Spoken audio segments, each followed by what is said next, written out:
Poverty tourism, हो सकता है ये शब्द आप पहली बार सुन रहे हो और सोच रहे होंगे कि ये क्या है, ऐसा कुछ भी होता है क्या, और अगर होता है तो what difference does it make.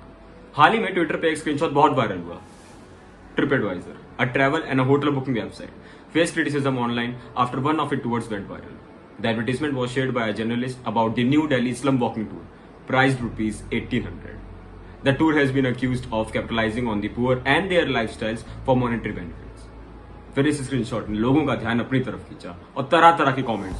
A person wrote poverty porn, it is when you objectify people in poverty for the sake of entertaining a privileged audience, while some even said that capitalists are making profit from poverty. ये जानना बहुत जरूरी है कि poverty tourism कोई नया concept नहीं है। ये 1990 में स्टार्ट हो चुका था और इसको लाया ही इसलिए किया था कि पॉवर्टी यानी कि गरीबी को कम किया जा सके। इस तरीके के टूर कोई पहली बार नहीं हो रहे। They are common in parts of Delhi slums and Mumbai Dharavi slums that are more influenced by popular culture.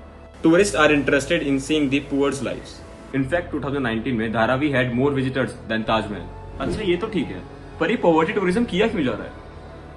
Tourism not only provides material benefits to the poor, but also cultural pride, increased awareness of the natural environment and its economic value, and reduced vulnerability through income diversification.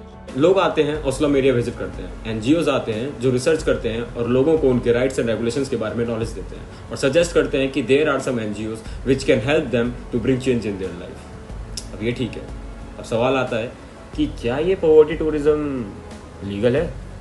Poverty tourism तब किया जा सकता है जब इससे जो लोग वहाँ रह रहे हैं उनका कुछ फायदा हो, जैसे कि पढ़ाई या फाइनेंशियल असिस्टेंस जैसी चीजें उन्हें प्रोवाइड की जा सके, ताकि इससे उनकी लाइफ में कुछ असर पड़े.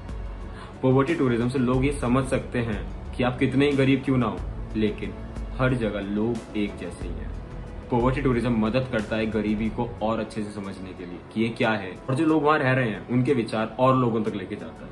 But there is little interaction with the local. The most tourists come for the sake of curiosity, not to give back to the community. Visitors are not interested in meaningful interaction. They just want their photos. अब ऐसे programme host किए जाते हैं गरीबों की मदद के लिए, पर क्या वो मदद उनके पास पहुंच रही है?